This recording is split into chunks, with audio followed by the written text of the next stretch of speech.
Le projet d'appui à l'employabilité et à l'insertion des jeunes dans les secteurs porteurs PAI-JSP tourné vers les primo-entrepreneurs pour leur offrir un cadre devant les aider à booster leurs activités. Plusieurs filières sont ici prises en compte, notamment la filière soja, maïs, manioc, volaille et petits ruminants, la noix de palmiste.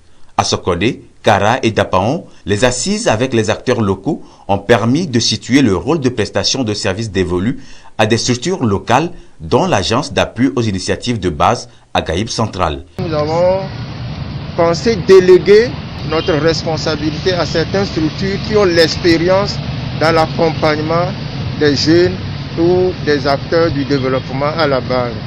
Et par un processus d'appel d'offres, deux organisations de la société civile, il s'agit de INADES Formation et Agaïb Central, ont été recrutées. Agaïb Central a pour zone d'intervention la région centrale, la région de la Kara et la région des Savanes. C'est pour pouvoir présenter cette structure à l'ensemble des acteurs des trois régions que nous organisons dans ces différentes régions une rencontre de présentation, mais aussi spécifier le cahier de charge de l'ONG dans son appui au projet. À la fin de cette présentation, c'est non seulement informer les communautés ou les acteurs du développement sur le cahier de charge d'Agaïb Central, mais aussi solliciter leur implication dans la mise en œuvre du projet. Comment est-ce que nous allons pouvoir bénéficier de l'appui des acteurs de développement de la région pour pouvoir permettre à ce que les effets du projet soient une réalité vivante dans la localité. Agaïb Central coordonne donc les activités du projet dans la région de la Centrale, de la Kara et des Savanes.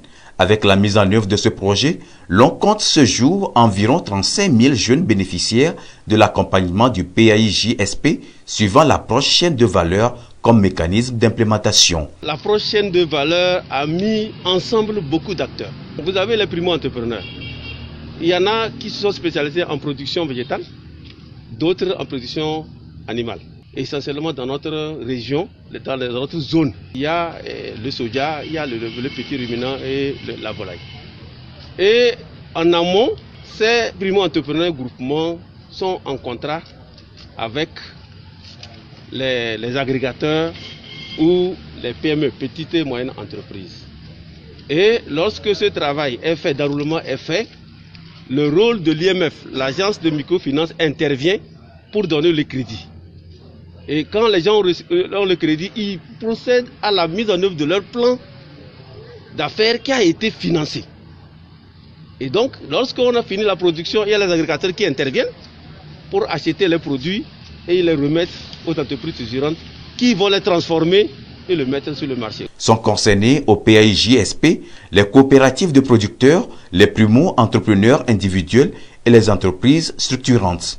Ainsi, au risque de se confronter à des difficultés dans le processus, Agaïb Central trouve ici son rôle qui lui est attribué dans le cadre de sa mission aux côtés des bénéficiaires du projet. Dans notre zone, nous avons plus de 800 groupements et primo-entrepreneurs qui travaillent. Et ces groupements sont logés dans les communes, dans les préfectures, dans les régions, ce qui concerne aussi les petites et moyennes entreprises. Tout ce qui doit être fait en termes de projet doit être bien fait. Pour que ce soit bien fait, c'est qu'il faut faire le suivi. Et un suivi de proximité est indispensable pour s'assurer que tous les acteurs qui sont impliqués dans la chaîne de valeur respectent les engagements qui ont été pris. Vous avez pris le crédit pour cultiver par exemple 5 hectares de soja. Il faut que quelqu'un suive pour voir est-ce qu'effectivement vous avez emblavé la superficie. Est-ce que là où vous avez emblavé votre superficie, est-ce que c'est de nature à nous garantir un soja bio. Celui qui doit venir récolter, prendre la récolte chez vous, le contrat que vous avez avec la personne, on vous a donné l'argent, est-ce que vous avez que les conditions normales pour que le monsieur puisse avoir son produit. À la récolte, il y a d'autres personnes qui ne sont pas dans la chaîne de valeur, ils arrivent, ils augmentent le prix et ils arrachent les produits. Donc il faut qu'il y ait quelqu'un qui suive et qui s'assure que les gens qui sont déjà sous contrat dans la chaîne de valeur, que chacun respecte ses engagements et que le travail de qualité puisse être fait afin que les objectifs qui ont été fixés puissent être atteints. lancé en avril 2016 par le chef de l'État, Faure Eswazimana Gnassingbé, le PAIJSP, financé par la Banque africaine de développement BAD et l'État togolais pour un montant global de 12,590 milliards de francs CFA, a pour objectif de créer les conditions favorables à une croissance économique plus inclusive à travers le renforcement de l'employabilité des jeunes et la promotion de l'entrepreneuriat dans les secteurs porteurs. Bonne nouvelle, à ce jour, le projet connaît une prorogation d'1 an pour sa mise en œuvre, ce qui va permettre aux différents acteurs de poursuivre les activités sur les chantiers engagés afin d'atteindre les résultats attendus jusqu'à fin 2021.